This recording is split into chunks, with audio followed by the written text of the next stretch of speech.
সুপ্রিয় শিক্ষার্থীবৃন্দ, আমি মোহাম্মদ আলামিন, সহকারী শিক্ষক Bangla, police lines school and college, Bogura. প্রিয় শিক্ষার্থীরা, আমি আশা করছি তোমরা সকলে সুস্থ আছো, সুন্দর আছো এবং নিরাপদে আছো। আজকে তোমাদের জন্য একটি নতুন ভিডিও ক্লাস নিয়ে আমি উপস্থিত হয়েছি। প্রিয় শিক্ষার্থীরা, আমি আজকে আলোচনা করব তোমাদের বাংলা ভাষার ব্যাকরণ গ্রন্থের পঞ্চম অধ্যায়ের তৃতীয় পরিচ্ছেদ নিয়ে। পঞ্চম অধ্যায়ের তৃতীয় পরিচ্ছেদে আমরা আজকে আলোচনা করব বাচ্য ও বাচ্য পরিবর্তন নিয়ে। প্রিয় শিক্ষার্থীরা, তোমরা বোর্ডে খেয়াল করছো, আমরা আজকে আলোচনা করব বাচ্য নিয়ে এবং বাচ্য পরিবর্তন নিয়ে। প্রিয় শিক্ষার্থীরা, আমরা শুরুতেই আসি, এই বাচ্য বিষয়টি কি। বাচ্য হচ্ছে বাক্যের বিভিন্ন ধরনের প্রকাশভঙ্গি। তোমরা ভালো করে শোনো, বাচ্য হচ্ছে বাক্যের বিভিন্ন ধরনের প্রকাশভঙ্গি, তাকে আমরা বলবো হচ্ছে বাচ্য। বোর্ডে খেয়াল করো যে বাক্যের বিভিন্ন ধরনের প্রকাশভঙ্গিকে বলা হয় হচ্ছে বাচ্য। অর্থাৎ আমরা যখন একটা বাক্য বলি, অর্থাৎ বাক্য বলার উদ্দেশ্য কি? বাক্য বলার উদ্দেশ্য হচ্ছে কি? আমাদের ভাব বিনিময় করা। অর্থাৎ আমরা যখন নিজের মনের ভাবকে প্রকাশ করতে যাই, তখনই আমরা কিসের সাহায্য নেই? তখনই আমরা সাহায্য নেই হচ্ছে বাক্যে। এখন এই যে বাক্য দিয়ে যখন আমরা নিজের মনের ভাব প্রকাশ করছি, তখন এই বাক্যের যে ভাবটা প্রকাশ পাবে, মানে যে ভঙ্গিতে প্রকাশ পাবে, সেই বিষয়টিকে আমরা বলবো হচ্ছে কি বলবো? বাচ্য। এই প্রকাশ ভঙ্গি অনুসারেই বাচ্যকে তিন ভাগে ভাগ করা হয়েছে। তাহলে বাচ্য হচ্ছে কয় প্রকার? তিন প্রকার: কর্তৃবাচ্য, কর্মবাচ্য এবং হচ্ছে ভাববাচ্য। আচ্ছা, শুরুতেই আসি যে কর্তৃবাচ্য কি। কর্তৃবাচ্য হচ্ছে, এখানে নিচে আছে, এগুলো তো আমরা পরে আসবো। যেহেতু বলছি প্রকাশভঙ্গি, অর্থাৎ এই কর্তৃবাচ্য, কর্মবাচ্য বা ভাববাচ্য একটি বিষয় খেয়াল রাখবে, সেটি হচ্ছে ক্রিয়াপদ। এই ক্রিয়াপদ ছাড়া আসলে কি আমরা ভাব কিন্তু প্রকাশ করতে পারবো না। যেহেতু বলছি যে আমাদের কি বাক্যের বিভিন্ন ধরনের প্রকাশভঙ্গি, অর্থাৎ তো আমরা যে মনের ভাবটা প্রকাশ করতে যাই, আর ভাব প্রকাশ করতে গেলে কিসের সাহায্য নিতে হয়? ভাব প্রকাশ করতে গেলে কিন্তু ক্রিয়ার সাহায্য নিতে হয়। ক্রিয়া ছাড়া কিন্তু আমরা মনের ভাব কোনোভাবে প্রকাশ মানে করতে পারবো না। তাহলে এখানে বোঝাই যাচ্ছে এটা আসলে যে ক্রিয়ার যে ভাব প্রকাশের যে ভঙ্গি, সেটি কিন্তু আসলে বাচ্য। তাহলে এখন দেখবো যে যেহেতু আমরা এই বাচ্যকে তিন ভাগে ভাগ করেছি, কর্তৃবাচ্য, কর্মবাচ্য এবং ভাববাচ্য, তাহলে এখানে আমরা খেয়াল করব যে তার মানে এই তিনটি বাচ্যে কিন্তু কি থাকবে? ক্রিয়াপদ থাকবে, এবং সেই ক্রিয়াপদ এক এক বাচ্চে এক এক রকম ভাবে ভাব প্রকাশ করবে। সেটির উপর ভিত্তি করে কিন্তু এদের নামকরণ করতে হবে। শুরুতে আসা হচ্ছে কর্তৃ। কর্তৃ মানে তোমরা জানো হচ্ছে কর্তা। অর্থাৎ এই ক্রিয়াপদ যখন কর্তার অনুসারী হবে, তখন হবে তাকে তাকে আমরা বলবো হচ্ছে কর্তৃবাচ্য। কি বলবো? কর্তৃবাচ্য। অর্থাৎ ক্রিয়াপদ যখন কর্তার অনুসারী হবে, তখন তাকে বলা হবে হচ্ছে কর্তৃবাচ্য। আমরা একটি উদাহরণ নিই। শিক্ষার্থী, আমরা খেয়াল করো,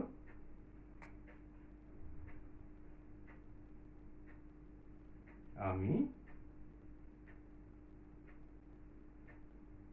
ভাত খাই। খেয়াল করো, কি লিখলাম? আমি ভাত খাই। তার এই বাক্যের মধ্যে ক্রিয়াপদ কোনটি? ক্রিয়াপদ হচ্ছে খাই। এখন এই যে খাই, কে খায়? খাই হচ্ছে আমি খাই। তার এই ক্রিয়াপদ সরাসরি কার সাথে যুক্ত আছে? কর্তার সাথে যুক্ত আছে। আর তার মানে এই ক্রিয়াপদটা কার অনুসারী? কর্তার অনুসারী। কাজে এই বাক্যকে আমরা কি বলতে পারবো? এই বাক্যকে আমরা বলতে পারবো হচ্ছে কর্তৃবাচ্য। কি বাচ্য বলতে পারবো? কর্তৃবাচ্য। আচ্ছা, এরপরে আসি আমরা হচ্ছে কর্মবাচ্য। তাহলে কর্মবাচ্য কি হবে? যে বাচ্যের ক্রিয়া হবে কার অনুসারী? কর্মপদের অনুসারী হবে, তখন তাকে আমরা কি বলবো? তখন তাকে আমরা বলবো হচ্ছে কর্মবাচ্য। যেমন দেখো,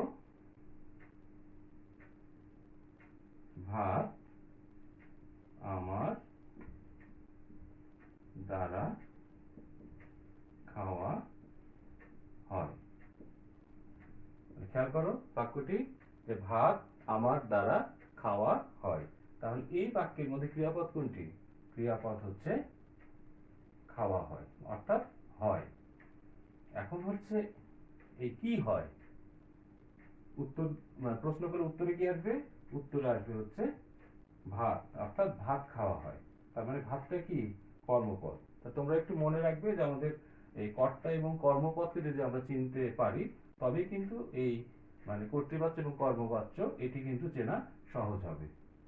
তোমরা খেয়াল রাখবে, যেমন কর্তাকে আমরা চিনতে গেলে ক্রিয়াকে কি করব, ক্রিয়াকে কে অথবা কারা, এটা দিয়ে কি করতে হবে, কে বা কারা দ্বারা প্রশ্ন করতে হবে। কি করতে হবে, কর্তা চিনতে গেলে ক্রিয়াকে কে বা দ্বারা কে বা কারা দ্বারা প্রশ্ন করে যে উত্তর পাওয়া যায় সেটি হবে কর্তা। আবার কর্ম যদি আমরা চিনতে যাই তাহলে কি করতে হবে, এই একইভাবে ক্রিয়াকে কি অথবা কাকে দ্বারা প্রশ্ন করতে হবে, তাহলে কিন্তু আমরা কি কর্মপদ পেয়ে যাব। আচ্ছা, তাহলে এখন দেখো এই যে হয়, এই যে ক্রিয়াপদটি, এই ক্রিয়াপদটি আসলে কাকে অনুসরণ করছে, কি হয়, খাওয়া হয়, মানে কি খাওয়া হয়, ভাত খাওয়া হয়। তাহলে এই ভাত কিন্তু আমরা উত্তরে পাচ্ছি, কাজে এটিকে আমরা বলবো হচ্ছে কি, এটিকে আমরা বলবো হচ্ছে কর্মবাচ্য। কাজে কর্মবাচ্য কি বলা হচ্ছে, ক্রিয়াপদ কর্মপদের অনুসারী হচ্ছে। আর আগের বাক্যে কি ছিল, ক্রিয়াপদটা ছিল কর্তার অনুসারী, এই জন্য একে বলা হয়েছিল কর্তৃবাচ্য। আর দ্বিতীয় বাক্যে কি, ক্রিয়াপদটা কর্মপদের অনুসরণ করেছিল, এই জন্য একে বলা হয়েছিল কর্মবাচ্য। এরপরে আসা হচ্ছে ভাববাচ্য, এটিকে বলা হচ্ছে বিশেষ অর্থ প্রকাশক। তাহলে যেহেতু আমি বলেছিলাম যে এই ক্রিয়াপদ কিন্তু তিনটা বাক্যের সাথে যুক্ত। প্রথম বাক্যের সাথে ছিল ক্রিয়াপদ কর্তাকে অনুসরণ করেছে, দ্বিতীয় বাক্যে ক্রিয়াপদ কর্মপদকে অনুসরণ করেছে, আর তৃতীয় বাক্য তোমার হচ্ছে ভাববাচ্য হচ্ছে কি, এটাকে বলা হচ্ছে বিশেষ অর্থ প্রকাশক। মানে বিশেষ অর্থ মানে কার বিশেষ অর্থ প্রকাশ করবে, এটি কিন্তু ক্রিয়ার বিশেষ অর্থ প্রকাশ করবে। অর্থাৎ মানে এই ভাব মানেই কিন্তু ক্রিয়ার ভাব, আমরা কিন্তু শুরুতেই আলোচনায় বলেছিলাম। অর্থাৎ ক্রিয়ার ভাবটাই যখন মূল হবে তখন সেটাকে আমরা বলবো হচ্ছে কি, সেটিকে আমরা বলবো হচ্ছে ভাববাচ্য। যেমন দেখো, যদি আমরা লিখতাম এখানে আমার খাওয়া হয়, এই বাক্যে খেয়াল করো, আমার খাওয়া হয়। এখন এই যে এখানে ক্রিয়াপদ করলি, ক্রিয়াপদ হচ্ছে হয়, তাহলে এখন কি হয় আসলে, এটি আসলে খাওয়া হয়। এই খাওয়াটা কি, খাওয়া কিন্তু একটা ক্রিয়াপদ বা ক্রিয়াজাত শব্দ। তাহলে ক্রিয়াপদ বা ক্রিয়াজাত শব্দ যখন কি হবে, ক্রিয়াপদের অনুসারী হবে, মূল ক্রিয়ার অনুসারী হবে, তখনই তাকে আমরা বলবো হচ্ছে ভাববাচ্য। যেহেতু এখানে মানে এই ক্রিয়াপদটা সরাসরি কি আমাদের ক্রিয়াজাত শব্দের সাথে যুক্ত আছে, ফলে একে বলা হচ্ছে কি ভাববাচ্য। তাছাড়া ভাববাচ্য চেনার আরেকটি সহজ বুদ্ধি, সেটা হচ্ছে এই ভাববাচ্যে কর্মপদ থাকে না, কি থাকে না, কর্মপদ থাকে না, এবং সেটাকেই বলা হয় হচ্ছে কি ভাববাচ্য। তাহলে আমরা বুঝতে পারলাম এখানে ক্রিয়াপদকে মেনশন করেই কিন্তু আমরা তিনটা বাচ্যকে আলাদা করতে পারি। অর্থাৎ ক্রিয়াপদ কর্তার অনুসারী হলে কর্তৃবাচ্য, ক্রিয়াপদ কর্মপদের অনুসারী হলে কর্মবাচ্য, আর ক্রিয়াপদ যদি কি বিশেষ অর্থ প্রকাশ করে তখন তাকে আমরা বলবো হচ্ছে কি, তখন তাকে আমরা বলবো হচ্ছে ভাববাচ্য। এছাড়াও আমরা এই ক্রিয়া দেখেও কিন্তু এই ভাববাচ্যকে আমরা কি করতে পারি, আলাদা করতে পারি, সেটা আমরা এবার একটু দেখে নেব। এগুলো আমরা মিশিয়ে দিই।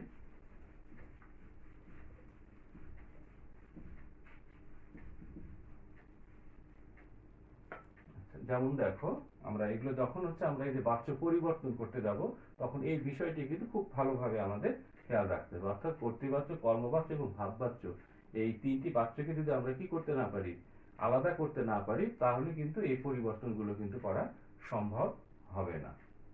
আচ্ছা, প্রথমে আসা হচ্ছে কর্তৃবাচ্য। আমরা শুরুতে আসা হচ্ছে কর্তৃবাচ্য। তাহলে কর্তৃবাচ্যটা কি ছিল, কর্তৃবাচ্য কি ছিল, ক্রিয়ার অনুসারী ছিল। অর্থাৎ এই ক্রিয়াকে অনুসরণ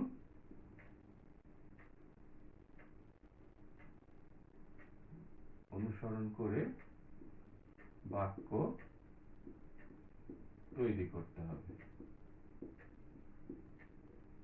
তাহলে কর্তৃবাচ্যের সময় কি করতে হবে, ক্রিয়াকে অনুসরণ করে কি হবে, বাক্য তৈরি হবে। আচ্ছা, যেমন দেখো,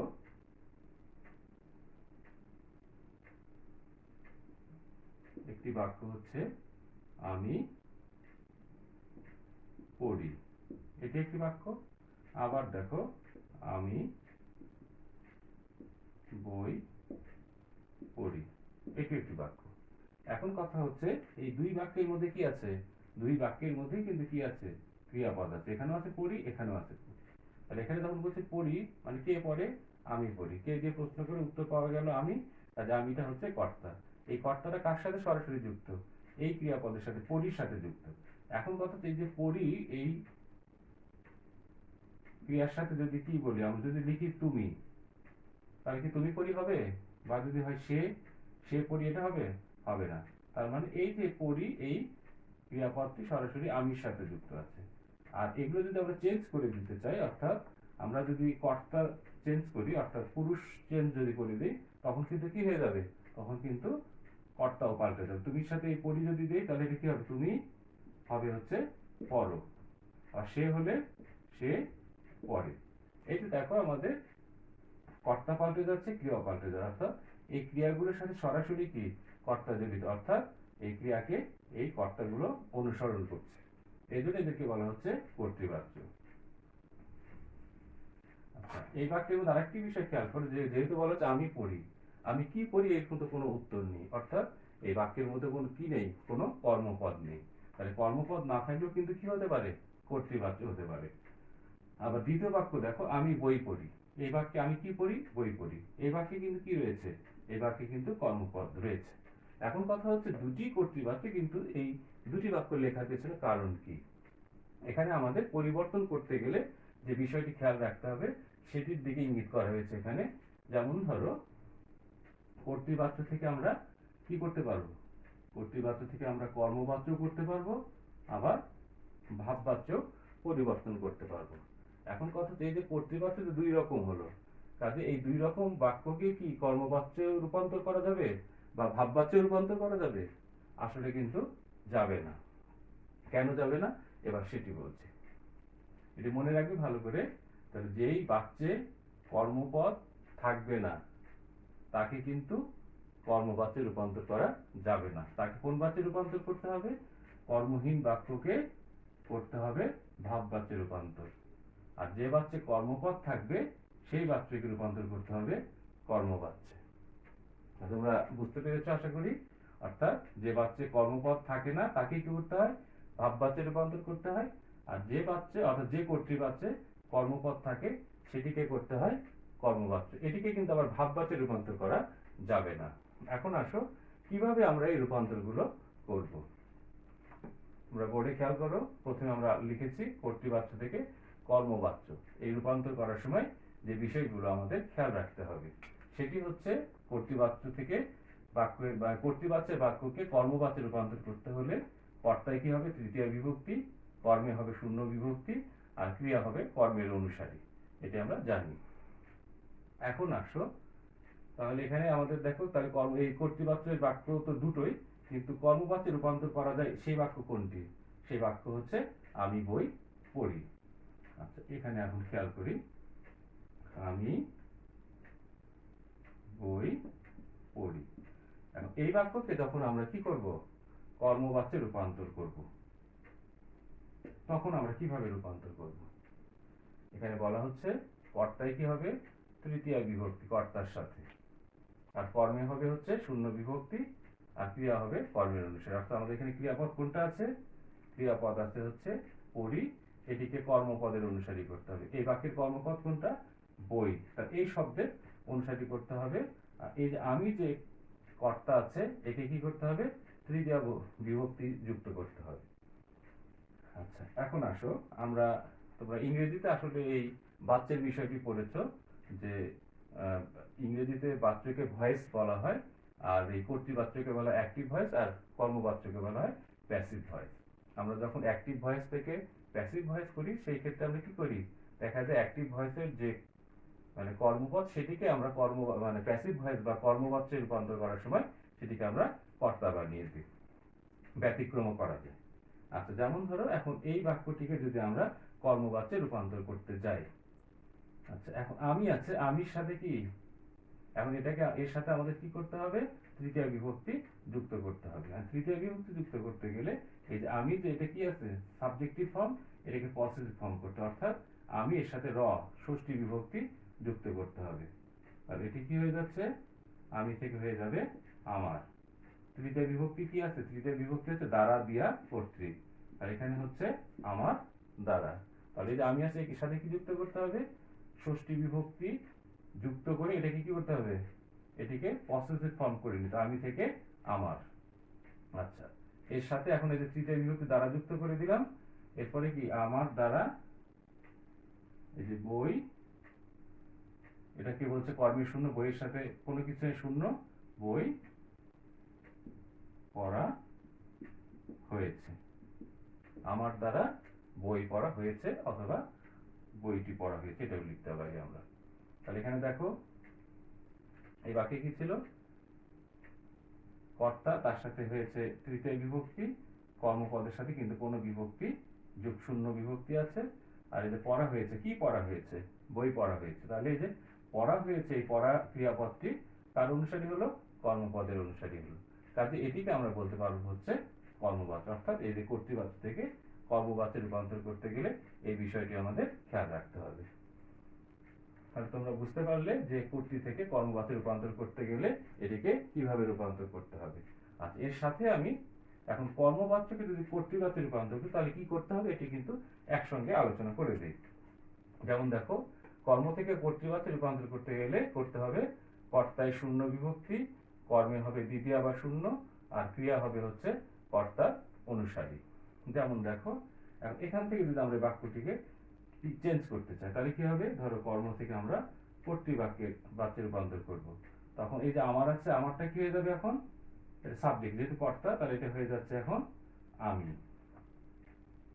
আর এখানে কি বলছে, কর্তার সাথে শূন্য, এটা আমির সাথে কোনো বিভক্তি নেই, এটি হচ্ছে শূন্য বিভক্তি। তারপরে করতে হবে কর্মে দ্বিতীয়া, তাহলে কর্মে দ্বিতীয়া অথবা শূন্য, তাহলে আমি এই যেখানে কি হলো বই, বইয়ের সাথে কি আছে শূন্য, কখনো দ্বিতীয় হবে কখনো শূন্য হবে, বই, আর ক্রিয়া হবে কর্তার অনুসারে। তাহলে কর্তা হচ্ছে আমি, আমির সাথে যে পড়া আছে, আমির সাথে কি হবে, আমি বই পড়ি হবে, তাহলে যে পড়ি লিখলেই হয়ে গেল, এই পড়িটা হচ্ছে কর্তার অনুসারী, অর্থাৎ ক্রিয়াপদ কর্তার অনুসারী হবে। তাহলে আমরা একইভাবে কর্তৃবাচ্য থেকে কর্মবাচ্য বা কর্মবাচ্য থেকে কর্তৃবাচ্য এই সহজেই কিন্তু রূপান্তর করতে পারি।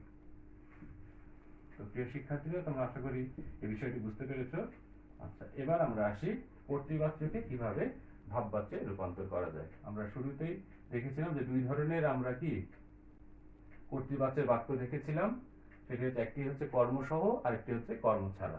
তাহলে কর্মসহ যেটি, সেটিকে কি করা যাবে, কর্মবাচ্যে রূপান্তর করা যাবে, আবার তোমার কর্মবাচ্যকে তো কর্তৃবাচ্যে রূপান্তর করা যাবে। আর কর্ম ছাড়া যে তোমার কর্তৃবাচ্য রয়েছে সেটিকে কেবলমাত্র ভাববাচ্যে রূপান্তর করা যায়। আমরা এবার দেখি কিভাবে এই কর্তৃবাচ্যকে ভাববাচ্যে রূপান্তর করা যাবে। আচ্ছা, আমরা এখানে দেখি যে কর্তৃবাচ্য থেকে ভাববাচ্যে কিভাবে রূপান্তর করা যায়। তোমরা খেয়াল করো যে এখানে কর্তায় কি হবে, ষষ্ঠী বা দ্বিতীয় বিভক্তি হবে, আর ক্রিয়া হবে নাম পুরুষের। এখন এই যে আমরা জেনে নিই এখন আসলে নাম পুরুষটা আসলে কি। নাম পুরুষ তোমরা জানো, ইংরেজিতে আমরা যে থার্ড পারসন বলি সেটিকে আসলে বাংলায় বলা হয় হচ্ছে নাম পুরুষ। First person, second person and তোমার হচ্ছে থার্ড পারসন। ফার্স্ট পারসন এটি তোমার হচ্ছে উত্তম পুরুষ, তার সেকেন্ড পারসন হচ্ছে মধ্যম পুরুষ, আর থার্ড পারসন হচ্ছে নাম পুরুষ। তাহলে এখানে বলছে ক্রিয়া হবে হচ্ছে নাম পুরুষের। এবার আমরা আসি কর্তাকে তৈরি করে নিই। তাহলে এখানে কি আছে, আমি। তাহলে আমি এখন পড়ি, এটিকে আমরা ভাববাচ্যে রূপান্তর করতে গেলে এটা কি করতে হবে, ষষ্ঠী বা দ্বিতীয় বিভক্তি যুক্ত করতে হবে। আর আমির সাথে যদি ষষ্ঠী বিভক্তি মানে কি র যুক্ত হবে, তাহলে আমির সাথে র যুক্ত করলে কি হয়ে যাবে, এটি হয়ে যাবে আমার। ঠিক আছে, ষষ্ঠী বিভক্তি যুক্ত করলে কি হবে, আমার। আচ্ছা, এখন বলছে ক্রিয়া নাম পুরুষের, আমাদের ক্রিয়া আছে কি পরি, এটা এই পরির সাথে কে যুক্ত ছিল, আমি হচ্ছে উত্তম পুরুষ। আর নাম পুরুষের হলে কি হয়ে যাবে, এটিকে কি করতে হবে, অর্থাৎ থার্ড পারসনে ক্রিয়াকে রূপান্তর করতে হবে। তাহলে থার্ড পারসনের হলে কি হবে, তাহলে পরি থেকে কি হবে পরে, তাহলে আমার পরে এরকম কি বাক্য হবে, হবে না। তাহলে কি হবে, এটা আমার পড়া, এর সাথে হবে হয় যুক্ত করে দেব। তাহলে এখানে একটু তোমাদের মনে রাখার জন্য একটি বিষয় বলে দিচ্ছি, এটা খেয়াল রাখবে। এখানে এখানে হচ্ছে ধরো হচ্ছে কর্তা যোগ র বা হচ্ছে কে, আর ক্রিয়ার ক্ষেত্রে হবে ক্রিয়া যোগ হয়। এইভাবে খেয়াল রাখলে আমরা কিন্তু কর্তৃবাচ্যকে ভাববাচ্যে কিন্তু খুব সহজে রূপান্তর করতে পারবো। কারণ আমির সাথে র যুক্ত হলো আমার, আর এখানে কি পড়ি থেকে যে পড়া হয় যুক্ত, হয় যুক্ত করলে কিন্তু এটা পড়া হবে। আর হয় যদি এখন খাওয়ার সাথে যুক্ত করতে তাহলে কি হয়ে যাবে, খা থেকে বা খাই থেকে যদি হয় হয় যুক্ত করি তাহলে কি হবে, খাই হয় তাহলে হবে না, কি হয়ে যাবে, খাওয়া হয়। এরকম পড়া হয়, খাওয়া হয়, দেখা হয়, শোনা হয়, এরকম হয় যুক্ত থাকবে। আর কর্তাটা কি হয়ে যাচ্ছে, সাথে ষষ্ঠী বিভক্তি যুক্ত করে দিচ্ছি, তাহলে কি হয়ে গেল, আমার পড়া হয়, এটি হয়ে গেল ভাববাচ্য।